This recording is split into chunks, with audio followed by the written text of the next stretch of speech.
to the Badger Den. Guys, we got some serious stuff we get into. I've been harping on this, but haven't really explained the issue. And there's a lot of stuff coming up online regarding Islamophobia.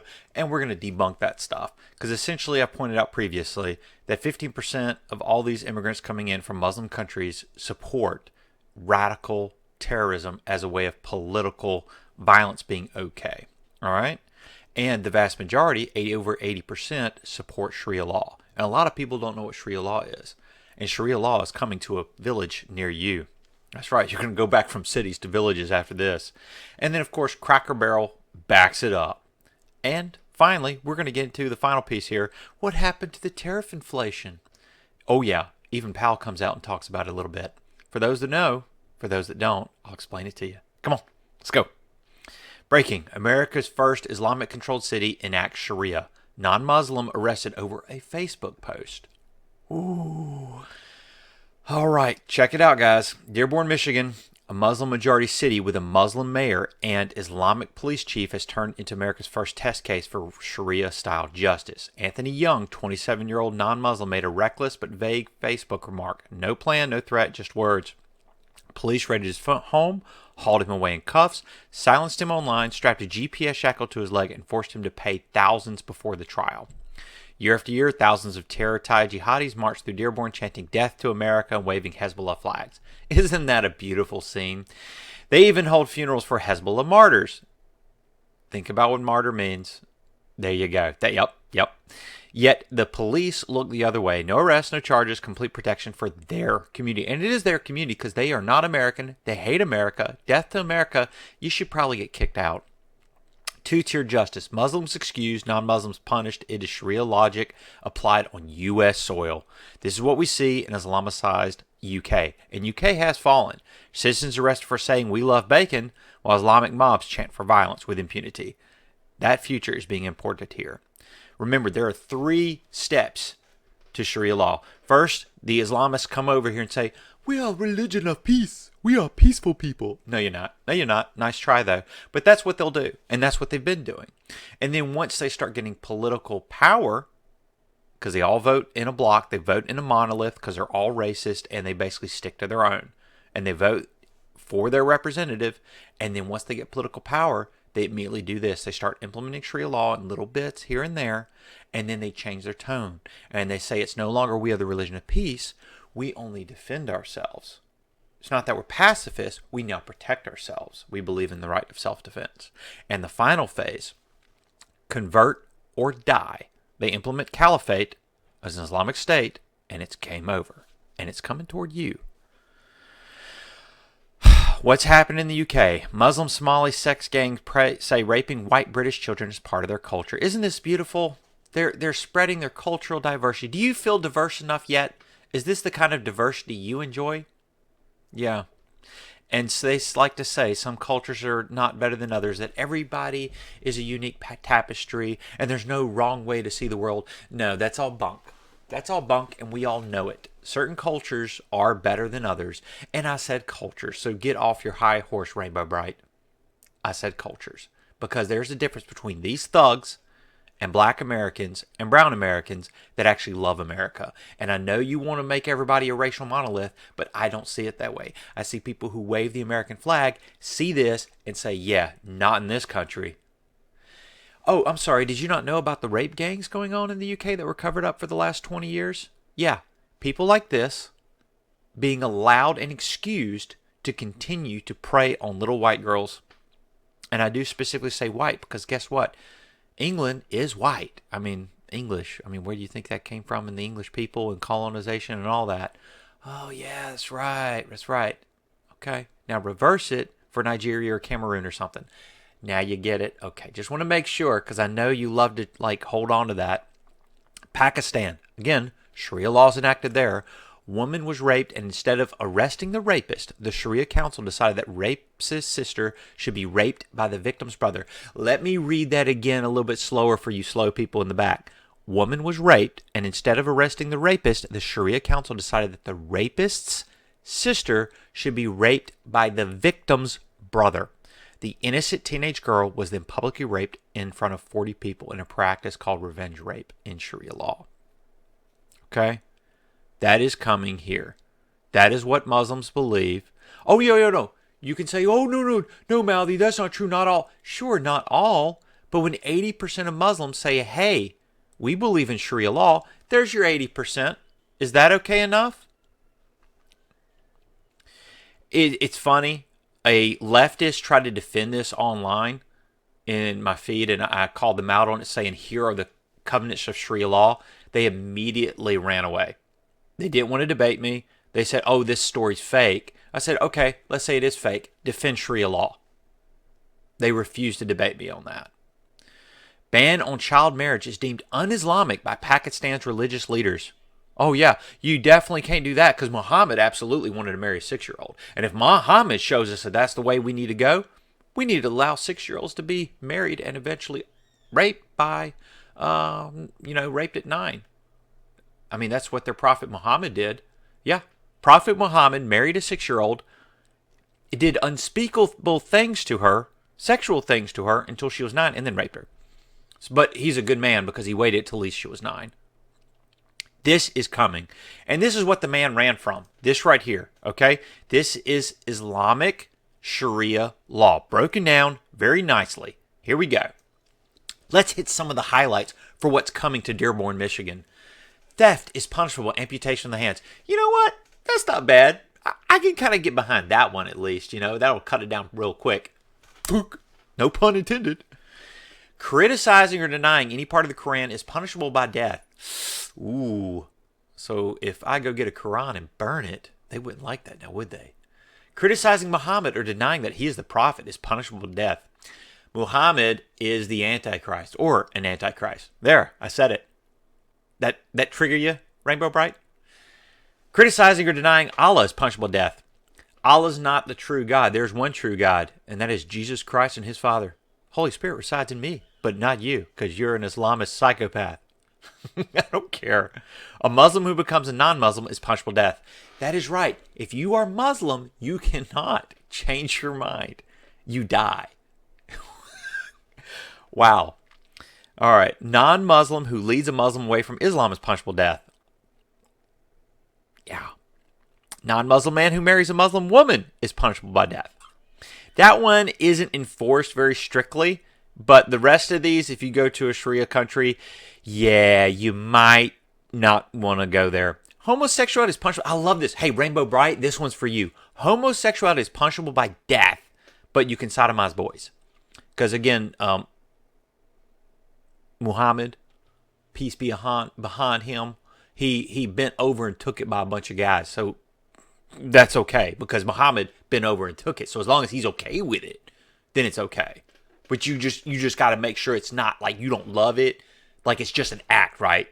Right? So as long as it's the act and you're not actually part of that lifestyle, then it's okay. Make that make sense. Girls can be sodomized until, yep, there you go. There it is. That's what I was saying. He did a lot of sexually deviant things to her, 6 years old, 7 years old, 8 years old, until she turned 9. There's your Prophet Muhammad, guys. Girl or woman who has been raped cannot testify in court against her rapist. That's not entirely true. They do have to have, I believe it is 4 females to then do it. So you have to have a bunch of women see it. So essentially, rape is pretty common in those areas. Pakistani rape gangs say what? Testimonies of 4 male witnesses are required to prove rape of a female. Maybe that's what it was, the 4 male. God, that is just sick. I'm going to ignore those. Those are just, I think we've had enough because I know this is making me sick just reading this, and I think I'm done with that. Ugh. This girl's gone viral. Valentina Gomez, go her. She has just put herself target number 1, and I am for this. I would vote for this. I will end Islam in Texas, so help me God. I love it how she lowercases Islam. You go, girl. Lowercase Muslims. Muslims are raping, killing their way to take over Christian nations. 100%. Deus Vult, baby. Deus Vult. Help me get to Congress so you never have to bow down to their stupid rock. Damn Skippy. Look at that. Do you know what that is? Do you know what that is? I approve this message. She's burning a Quran using, I believe that's either, I don't know if that's the Bohr torch from Tesla or whatnot, but go on her. Yeah, that's what we think of your prophet. Why is this important, Malvi? Why are you doing all this? Because of this little girl right here. A lot of you, and in fact, I'm guaranteeing you, every single one of you watching this right now has no idea what this picture is from. This is over in UK right now, where two young girls, 12 and 14, were accosted and attempted probably to be raped by an immigrant in the UK. The man and woman pair were filming a bunch of girls, and they were propositioning a young girl. These two other sisters saw that. The older sister then comes over and tells them to back off, leave the little children alone, quit filming them, quit propositioning them.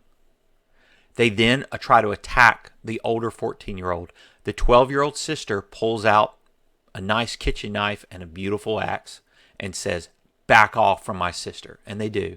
And instead of backing off, they film her, follow the girls, get this video, report it to the police, and guess who they arrest? They arrest the little girl for protecting herself and her sister. They don't arrest the perverts that were propositioning children. That is coming to your nation here. Islam is not a good religion, and I said it. All right, let's get into some more lighter stuff. For those that don't know and have been living under a rock for the past 2 days, Cracker Barrel went absolutely nuts. And a lot of people don't understand why Cracker Barrel went this way. Cracker Barrel's been woke for about a decade, guys. Just nobody's been paying attention because they're predominantly boomer generation. Their boomer customers just don't want to pay attention to the real world. A lot of boomers right now are still voting liberal, and they think it's the Democratic Party of yore. No, you're voting for Marxism. You absolutely are. By the way, if you're here, don't be a commie. Subscribe and like. Don't be a commie, guys. We got to fight this down.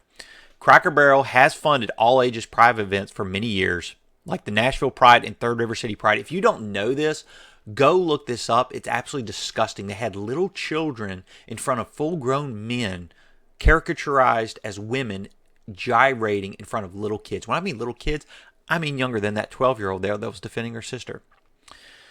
They worked with the far-left Hillary Rodham Clinton Foundation, reportedly sponsored HRC events for 10 years. They even brought an HRC representative to their Tennessee HQ to do a pronoun and transgender training. You're starting to get the picture. Robbie Starbuck, if you don't know his work, he does fantastic work exposing corporations for their leftist dogma. I'm not going to read all this. You can slow down and pause it. Let me just do a couple more. Cracker Barrel sponsored the Out and Equal LGBTQ Workplace Advocate Conference. They were awarded Out and Equal's 2018 Top LGBT ERG Group. Again, this has been going on for a decade, guys. They created a special diverse suppliers program. So in other words, if you were a white supplier and you were bottom dollar and you were doing really good, your quality was high, but then a black or brown guy comes over here and says, hey, I want to be the supplier, they chose the black or brown one, racially discriminating against white people. Coming Out Day pamphlets. Multiple DEI-focused employees had and attended DEI roundtables, pride flags at corporate offices, promoted the Stonewall riot, total commitment to DEI policy. You get the point, all right? That's just sick. That's just disgusting. And finally, let's get into our final story of the day. For those that don't know about Jackson Hole, that's where a bunch of elitists that work at the Fed go over and they talk about what they see for the economy. What came out of there is a couple of, three really interesting nuggets. Number one, Powell admitted something fantastic. One, that rate cuts are probably coming next month, which will stimulate the economy. It will help with housing. It will help with the debt. But those who are in the know also know this is the beginning of inflation in the future. Not now, but maybe in a year, year and a half, 2 years. This is how inflation starts to creep up. Quantitative easing, the Obama term for quantitative easing, basically pumping money in the economy, that really fires it off, as you saw under the Build Back Better plan under Biden. Oh, Biden. The other big thing that came out of this, not only were the rate cuts, which will help the economy, which Powell specifically is cited by one of his top key advisors as hating Trump. So he tried to destroy the first term of Trump. Don't believe me? Look it up under Veritas. Key economic advisor reporting directly to Powell stated explicitly that Powell hates Trump and he tried to derail the first Trump term economically. And he's probably trying to do it again, and now he's basically run out of rope, and he has to pretty much cut rates at this point. But here's the fantastic part. This right here. Powell admits inflation has dropped since rates have been raised. Yep. Powell is now admitting that inflation is not a serious issue. He admits employment has been shaky and lowering rates will help employment. He whined about a reduction in the labor force due to immigration. Yep, he did. He cried about it. Watched the whole kit and caboodle. He basically stated that you need to get over illegal immigration because it's good for the elite. Do you feel like you feel loved? Because the government hates you and so do the elite. Begrudgingly admits that deportations are preventing unemployment rate from increasing. That's right. They wanted unemployment to increase. They wanted you to lose your job before they started lowering rates. Makes you feel all warm and fuzzy inside, doesn't it? Admits wage growth has increased and admits tariffs are not causing inflation. That tariffs are a one-time increase. Who called it? Who called it? Guys, if you don't know, go look in my deep dive on tariffs. Worries tariffs will increase wage growth. That's right. Powell is upset working class people are increasing their wages. And how much are tariffs going to help? Tariffs right now are expected to reduce deficits by $4 trillion over the next decade. Trump's administration is saying $5 trillion. So between $4 and $5 trillion. I mean, that's pretty good. What can you say? All you can say is I told you so. Guys, again, come on, stick with the badger here. I'll steer you right. Mouthy, signing off.